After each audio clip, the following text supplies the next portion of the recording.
Hey everyone, welcome back to a new video. I decided to do one today because I found out just what, 20 minutes ago that my grandson, or one of my grandsons, Morgan, is subscribing to the channel. So I wanted to do a shout out to Morgan and say thanks for subscribing, mate. Make sure you put a thumbs up though because that helps the algorithm. Anyway, if you like the videos that I do, it is useful if people do subscribe, and I have seen this subscriber count going up, which is encouraging. So it makes me feel like I'm not here rabbiting just to myself, and I know the viewing figures aren't particularly great, but um, even if you're getting a few people to agree with you, that's always nice. Or even if it's just creating a bit of interaction where you get people telling you that you're talking rubbish, that's also okay as well. I've got no problem with that. So no game at the moment, nothing until the weekend. Now that there's no other games to play for, as we've discussed previously. But I wanted to get something off my chest. I wanted to talk about uncertainty, and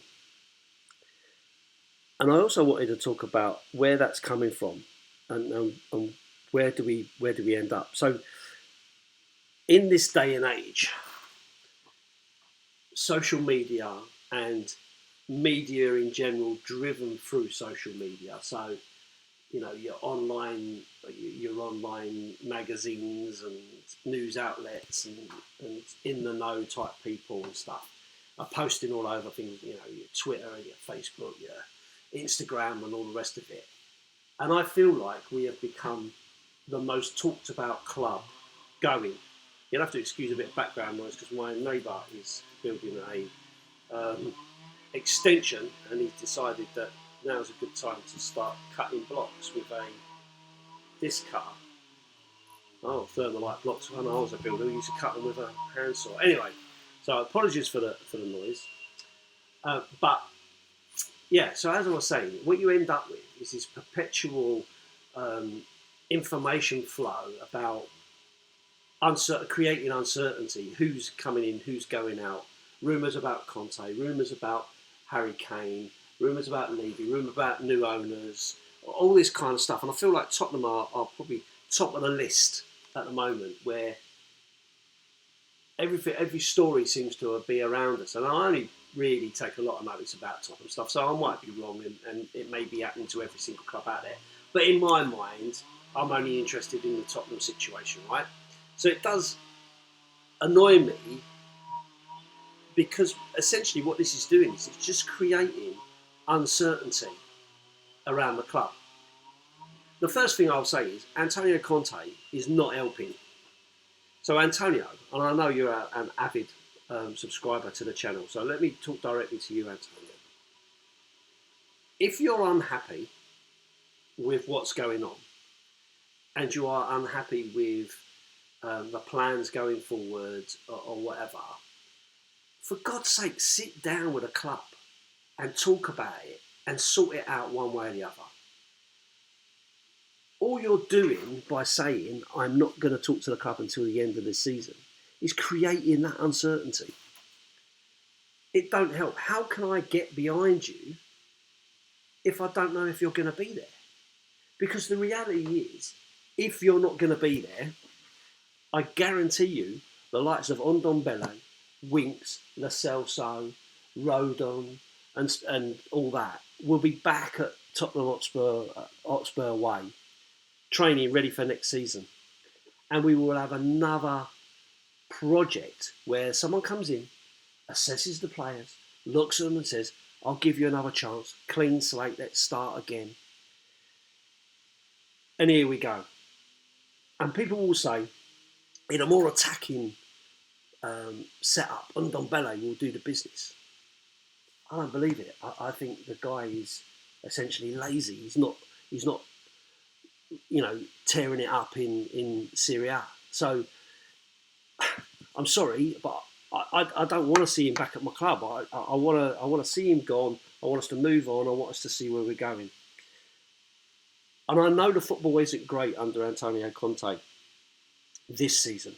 It weren't too bad last season. We were scoring good goals. We were winning games. And you can accept it. And I know people will go, oh, it's not the Tottenham way. The Tottenham way that we're all harping on about essentially goes back to the 1960s when we played really good football.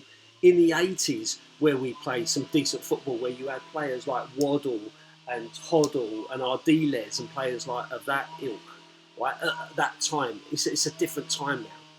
In the 90s, we weren't playing attractive football. In the 2000s, we haven't been playing attractive football. The only attractive football we had was in fits and starts under Pochettino. But it essentially left us nowhere. And Pochettino gave us belief. And that's what's created this expectation that we are a big club. We are a big club in terms of history, but then so are Nottingham Forest, so are Newcastle, Everton. All these clubs have been big clubs at times in their history. And I want to get us back there. I want to get back there.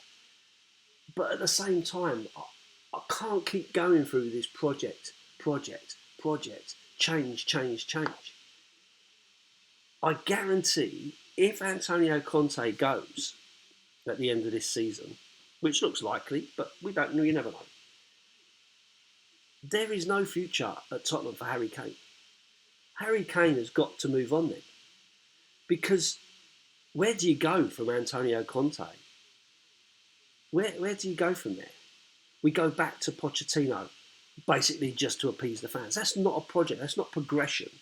Because we will be in exactly the same position as we were before Pochettino came, except that the players that we've got may not fit into the Pochettino style of play, for instance. Which means we then got to move on all of those players and bring in another load of players to play in this different way that may well be new players or young players or players that we can't necessarily afford or second rate because we can't really get the targets we want because Enoch and Levy won't pay the money.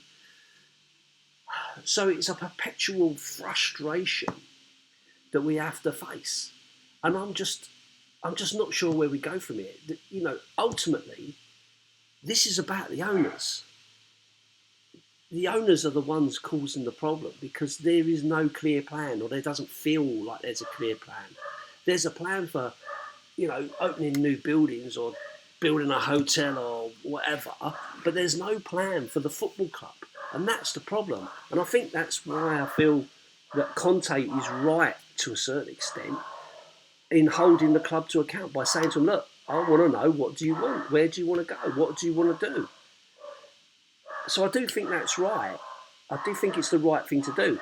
And can we play better football? We played a poor Nottingham Forest team, but there were bits of that game where you can see that the players can move the ball fast and can play incisive passes and cross the ball and score goals.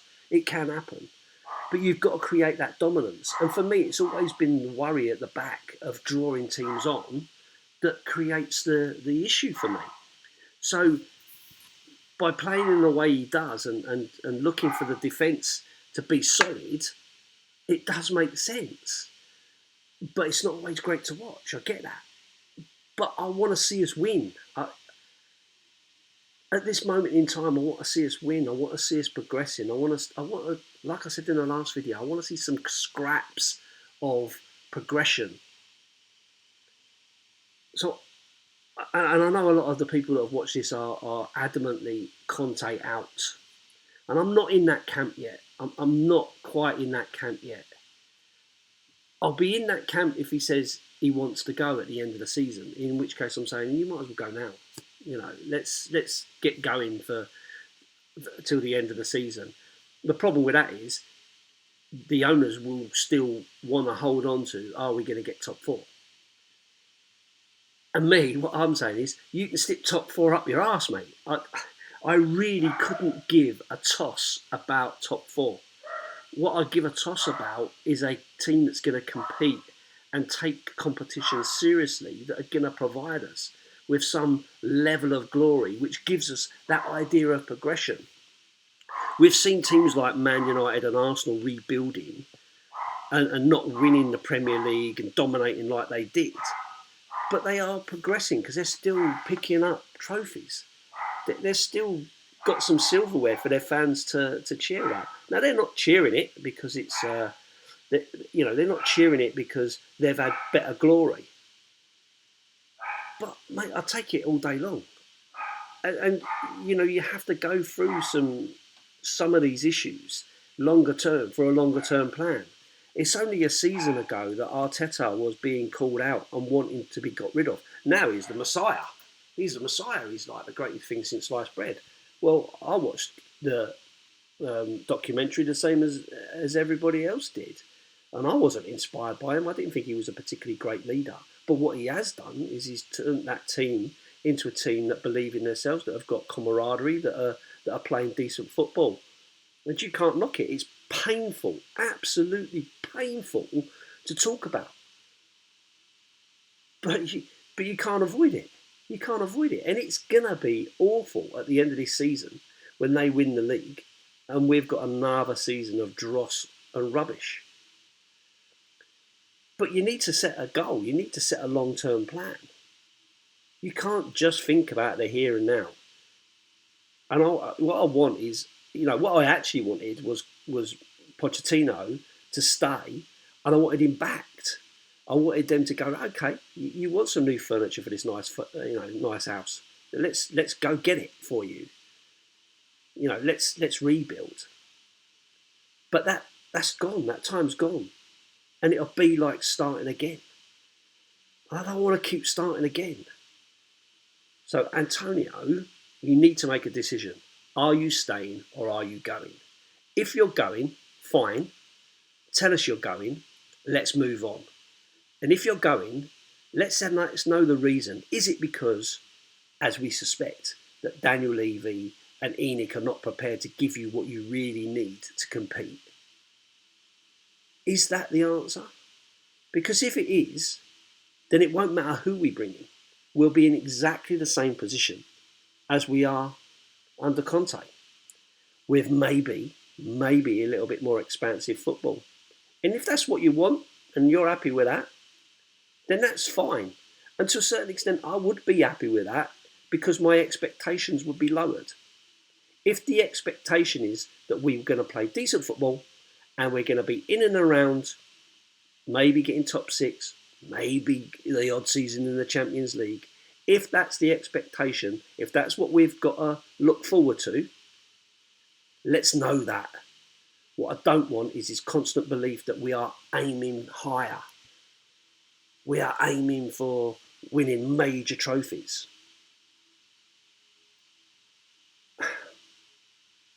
I just want to see us moving in that direction.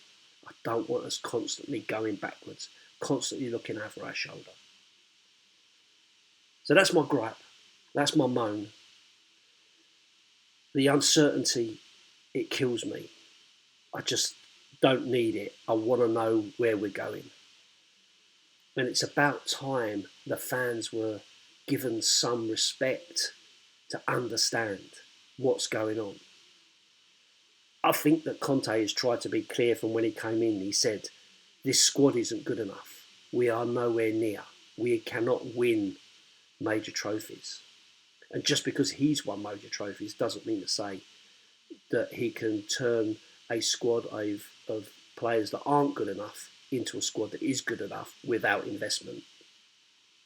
But he knew what he was getting into. So maybe he should be saying, we're not going to win a major trophy for X amount of years unless X, Y, and Z. We need to know. We need to know where we're going because the uncertainty is a nonsense. So that's my view. You're entitled to yours. I might be talking complete rubbish and I'm just airing my frustration because it's almost like therapy. So if you want to leave a comment, please do. I do try to respond to all comments. If you'd like to put a like, that'd be great. Thanks very much because that helps the algorithm. If you don't subscribe and you feel like you could subscribe, please do because that also helps the algorithm and helps me numbers. And it's nice to see it's a little bit of patting. You're doing all right, mate. people are watching what you're doing. So anyway, I'll leave it there and I'll let you make up your own minds. As I say, leave a comment if you want and we'll have a chat and I'll maybe do another video after the Southampton game, which fingers crossed I will be at. So if you're at the Southampton game and you see me and you want to say hello as well. So anyway, I'll leave it there. Enough rambling. Up the Spurs.